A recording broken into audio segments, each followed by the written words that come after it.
was surprised to find out that there are 4 US states that have both an east and west coast. Hawaii is one, makes sense. It's an island after all. Alaska, well, that one makes sense too. It's got a ton of islands. Michigan, it's got Great Lakes, but there are still beaches and lighthouses, so it is considered to have a coastline. And finally, Florida. Now, the west coast of Florida, where I am from, has calm Gulf waters, epic sunsets, and of course, world-class shelling. But the east coast has a great allure as well. The bold Atlantic surf, stunning sunrises, and energy that just hits different. So we're going to spend some time with that different energy today on the east coast of Florida in hopes of finding different shells as well as any spectacular treasures that might be out there. Now, speaking of spectacular, I know you can't really see it, but this is a crosshatch lucine. So it does have those markings on it. Just because the light is a little low, you can't see it. I do happen to think that that's kind of spectacular. Now, not as spectacular as a lion's paw. That, now we're talking some seriously awesome shells. So this one's broken. It must have been huge. So I'm just going to leave that there, cross my fingers, and hope that I see something intact just as awesome. Now, I did ask my fishing buddy here how the shelling was looking, and he said this is a lot more shells than he normally sees here. So I'm going to keep my expectations in check and hopefully manifest some wonderful East Coast specimens. Was I successful? You know what? I'm going to say yes. I think I found a bunch of really exciting things I was hoping to find, things that blew my mind. So it is going to be a fun day. And if you're ready to see what the East Coast has in store for us today, let's go to the beach.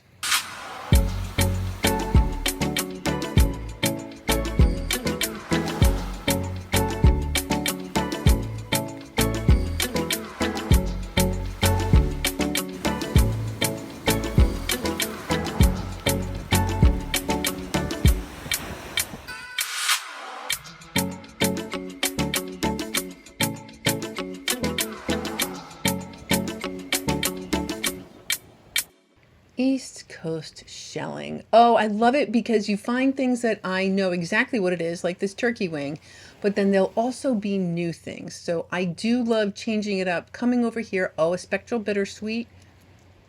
Oh, ha. So the lion's paw is a type of scallop that is very slippery. No, not really. It's very desirable. It's one of the shells I was really hoping to find. Now, I realize it has been buried. It has soaked up a little bit of color. That is a-okay.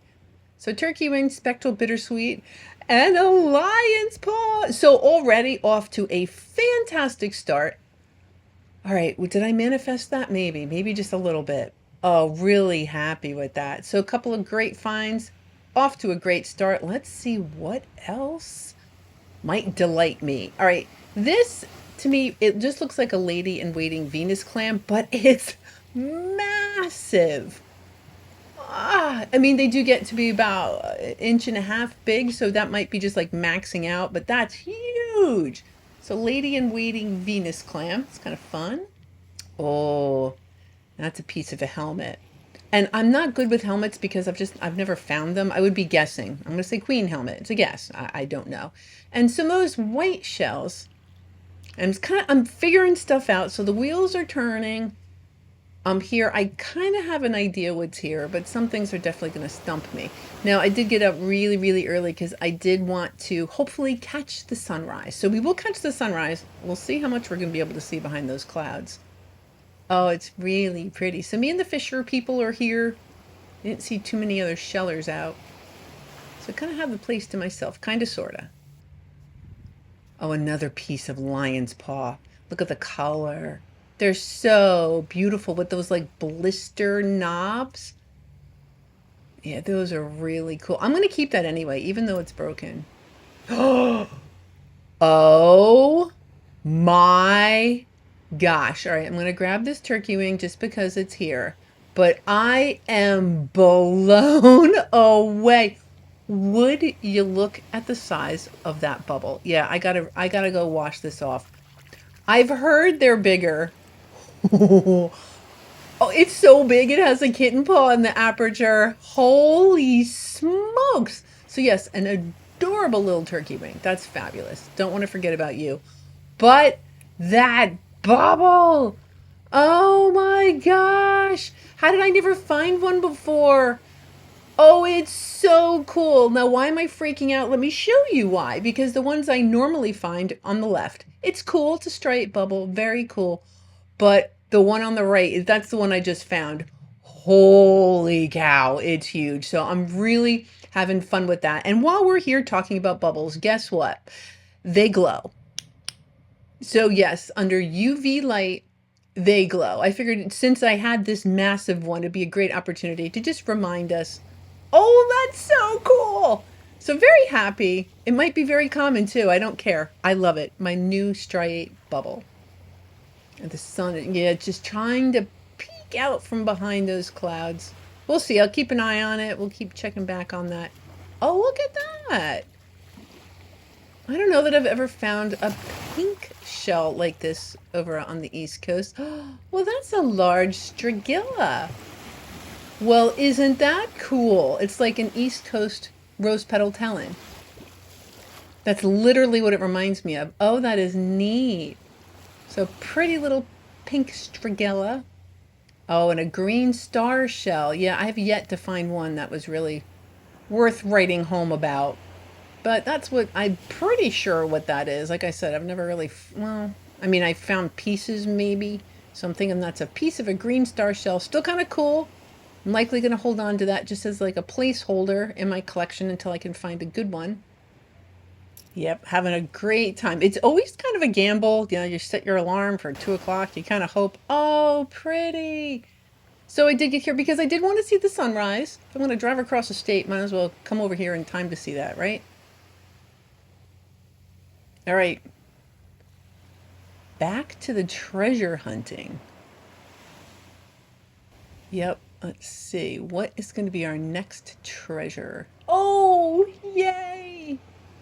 I was hoping. So this is an Imperial Venus clam. It looks a little beat up. That's okay. It's got a couple breaks in it. I don't care.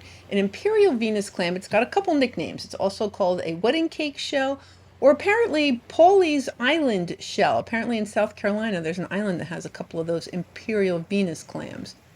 Oh, I think they're awesome. Well, would you look at that?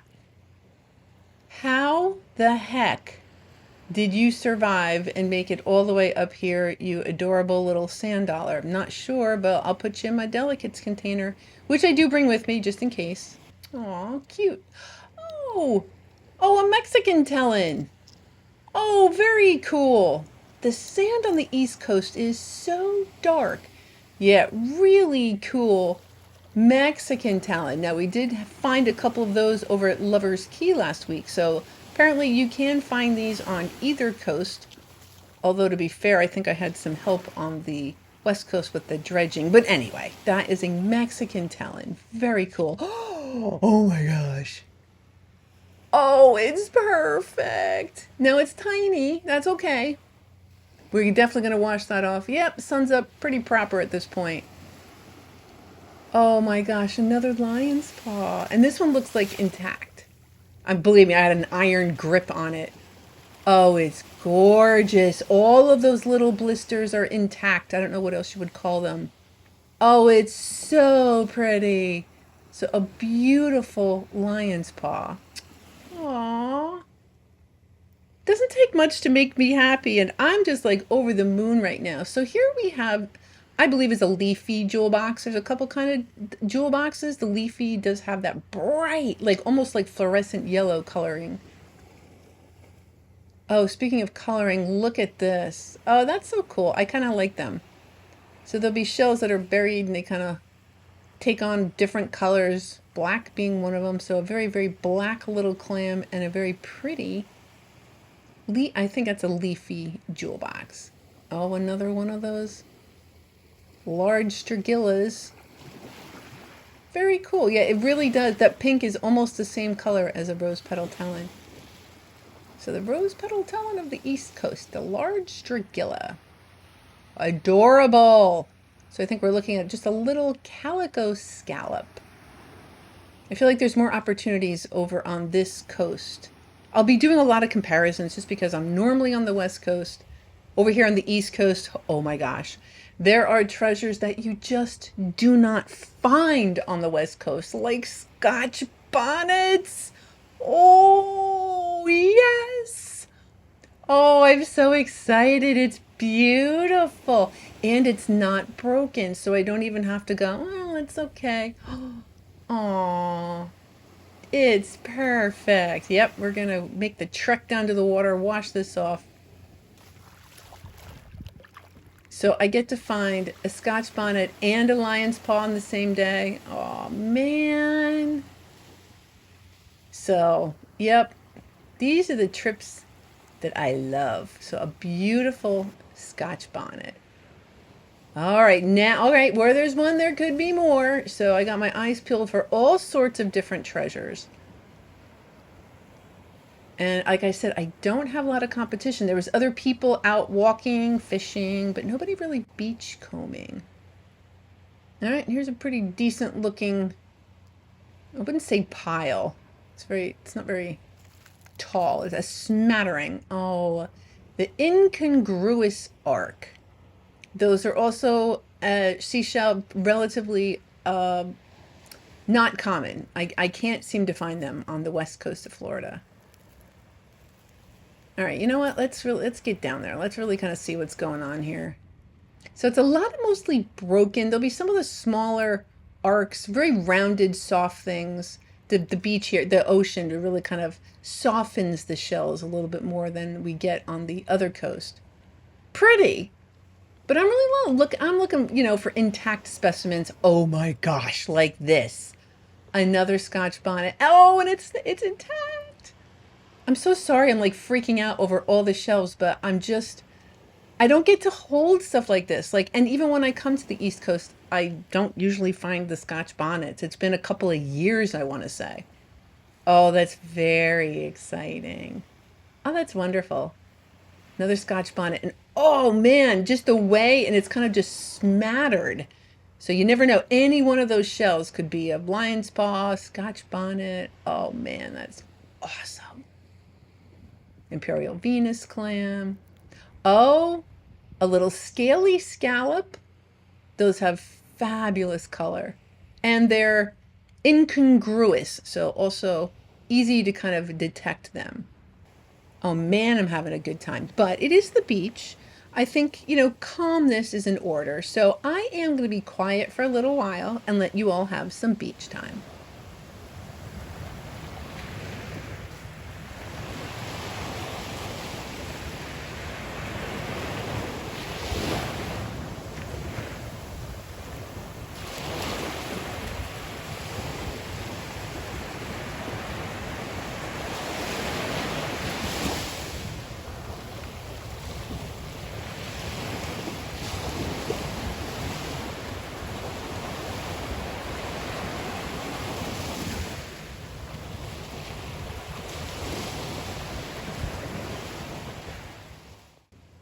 Oh, that is a piece of a Caribbean vase. That is another seashell I have never found. That would be really fun. In theory, you can get them over on the West Coast. It's very rare. I imagine that they're not exactly common over here either. A Caribbean vase shell. That's really cool. I'm not going to keep the piece. Hopefully one of these days, it's not really worth it. I'll hopefully look for something a little bit bigger. Oh, here, what do we have? A calico scallop. Oh, that's fun. Orange with this little white like dots on there. Very nice. They come in all different variety of colors. Oh, and a thick lucine. So this is something that just kind of reminds me of home.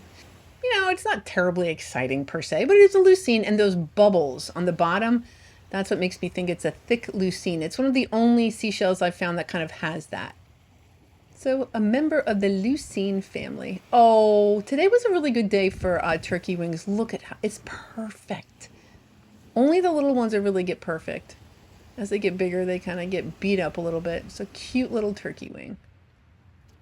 Oh, a man o' war. Now they, yeah, right, hanging out right next to one of those, looks like a ghost crab hole or a crab hole of some sort. So it's not a jellyfish. It's actually a siphonophore, and it's because it's like got four different systems that kind of work together. Neat, siphonophore. Yeah, there's a couple different creatures like that. So the man o' war is not the only siphonophore out there. And strangely enough, I want to say within the last couple of days, I did see a post on social media that one of them was over here on the West Coast. So relatively unusual. Like I'd never heard that before, but apparently it's possible. So here we have, I think we're looking at a little rough scallop. Cute little thing. And oh, a file shell. Oh, isn't that cool? So this is a many ribbed file shell. Think I saw one in Dry Tortugas. Again, that's an East Coast shell. And I know it's broken and cracked. I don't care. I'm going to keep it. It's just really fun when you see something that's in your shell book and then you go to the beach and you actually see the specimen. So yeah, I know it's a little beat up, but that is a many ribbed file shell. I think that is super duper cool. So that is a slipper snail. Not the right color. Isn't it awesome? I think it's really cool. So that has been buried in low oxygenated sand, and it just kind of makes it, there's a chemical reaction that happens and turns the shell black. Now, same with this one. This is a jingle or baby's foot, that little white thing in the back. That's why they call it a baby's foot. Now, jingles do come in a variety of colors, but they don't come in black. So if you happen to see one that's black, it's been buried and gone through that chemical process. Lady in Waiting Venus clam, same thing. Same process. It kind of was buried, turning that shell black. Now, that does happen on my coast. I am familiar with that. But some of the shells on the East Coast, they're like a tan color. So that got me thinking, I wonder if there's like a similar thing going on here. And as it turns out, yes, as a matter of fact, iron oxide will stain things a rusty or a golden color. Okay, that kind of makes sense because I've been running across that tan color. Now there was another shell. I don't know why, but I want to call this a pitar. Pitar. I don't know why. So yeah, not surprising. I thought it was a pitar. It was a lightning pitar. So that again, one of those things I saw in one of my shell books. This one happens to be Bivalve Seashells of Florida by Trish Hartman. I will put a link in the description box below. But anyway, so I had been seeing those shells, but I had been seeing that like tan color on them, and I just assumed that it was like a stain, that it wasn't really part of the shell. Well, after seeing a couple of them, they kind of kept appearing. I'm like, wait a minute, maybe that's really what that shell looks like. So it is. So this is a lightning pitar. It does have that kind of like rust coloring on it, but that's the way it's supposed to look. That is not stained. So another new to me seashell, the lightning pitar. Very cool. I must have stumbled across that as I was leafing through some of the other shells. Yeah, it's just really fun. Now this was stumping me. I'm like, what is this? And I turn it over. I'm like, oh, it's a spectral bittersweet. It just doesn't have any brown on it. Ah, does the color ones have combs on it? Yeah, they do. They sure do. So sometimes just the coloring will kind of trip me up, but not this time. I managed to figure it out relatively quickly that yes, even the spectral bittersweet can also be just white. Sea glass. That's actually legitimate sea glass. It's been kind of cooked or frosted. That is very pretty. So yep, I will not be recycling that. That I'm going to hold on to. Beautiful sea glass.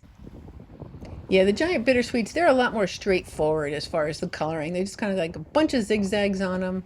Although there's also the decussit bittersweet. I don't know that I've found one of those. I don't know. But that to me appears to be a giant bittersweet. Oh, okay. So here's a great example of that staining that we were kind of talking about. So an Imperial Venus clam. Oof, oof, lots of that staining on there. That's okay. Wow, somebody drilled a hole in that? That would take some serious effort. Those are thick, thick shells. Oh, cool. Another piece of sea glass. And it's legitimate again. Very nice. Yeah, I don't get to find that on my coast. So this is just a real treat to come over here. Another piece of wonderful sea glass. Now that looks like, yeah, like a coquina. And the coquinas over here, they just look different. Or a donax. So I can't tell if that's a small, giant coquina or if that's just a regular coquina. They just look a little bit different over here. Here's another one of those incongruous arcs. And this is what I really like about them. So the ribs have like those beads on them. That one's a little bit, yeah, I'm going to keep it. It's pretty. I know it's a little, yeah, I know it's beat up, but I don't get to see them. So to me, it makes it a little bit more special. A turkey wing. You are lovely. It's funny, you're a funny shape, but you are intact. So let's remember, it's also called a zigzag arc, the turkey wing. So it's another fine find. Oh, do you see it? This is crazy. It's another Scotch bonnet, and it's intact. Oh, man. And you know what? This really got me to thinking about just the psychology behind shelling. I know, it sounds weird, but just give me a minute. So there's this thing, it's called the variable ratio reward system, and it's relevant in gambling, gaming, social media, and even shell hunting.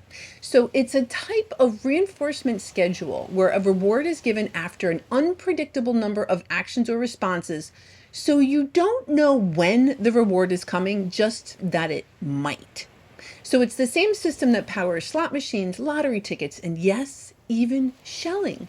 The uncertainty makes the reward feel more exciting and more valuable. Since you never know which stoop is going to pay off, you keep trying. Then, when you do get the reward, the brain releases a rush of dopamine, that feel-good neurochemical. So think of it like a sheller walking miles of shoreline, most stoops, common shells, but that one bend when you pick up that rare rose murex or even a Scotch bonnet, jackpot.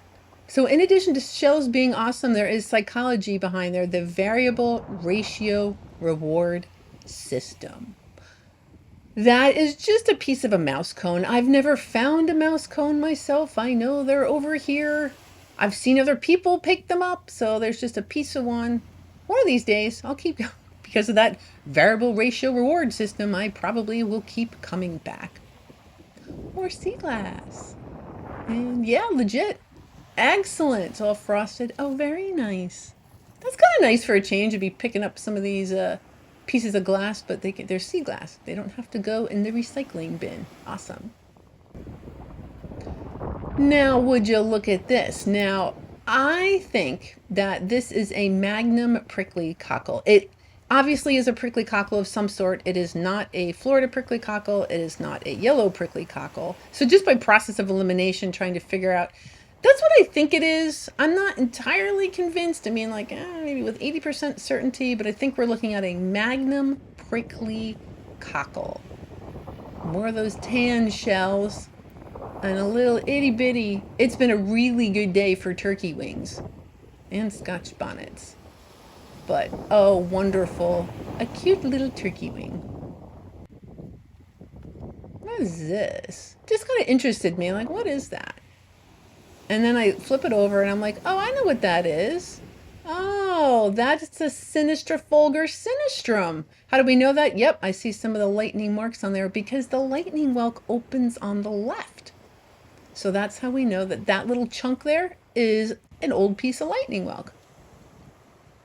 So it's really getting thin. Yes, I know the beach can push up like one lion's paw or Scotch bonnet, but I'm going to turn around and hope that it will still keep pushing things up for me.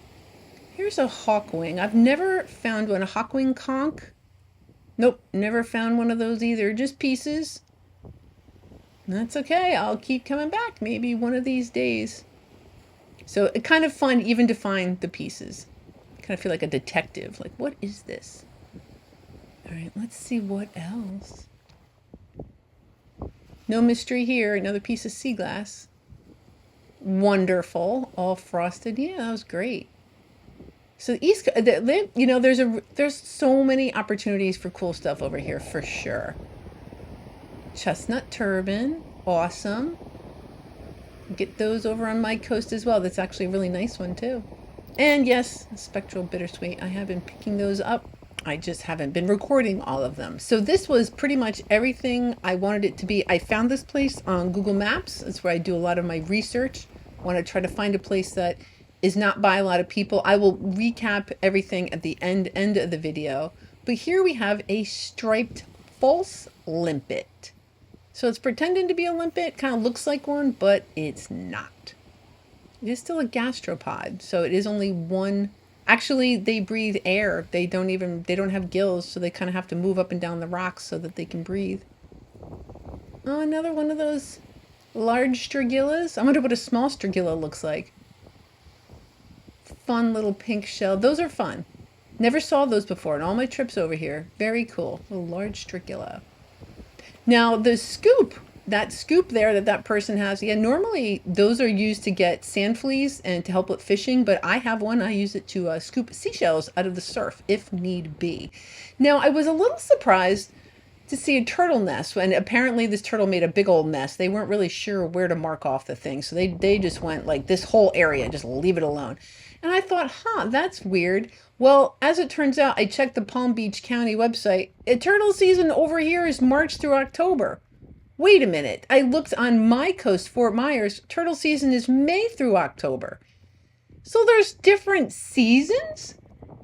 So here's another turtle nest. I thought maybe those tire tracks were actually turtle tracks, but no, it was just an ATV. So there's another turtle nest, and so I'm like, wait a minute. There's two different seasons, and so yeah, it looks like on the east coast of Florida, it's March through October, and on the west coast, it's May through October. I was today years old when I found that out. So this is where I am. I'm over at the Hobe Sound National Wildlife Refuge. There's stuff you can do. There's stuff you can't do. Go ahead and you can pause that if you'd like. And the entrance fee was only $5. So I put my $5 in that little metal box over there. So it's kind of self-pay kind of thing. And there was plenty of parking. When I got there, there was plenty of parking. When I left, there was plenty of parking. So it's a cute little place. For this, I will definitely be back. This beach was so good to me.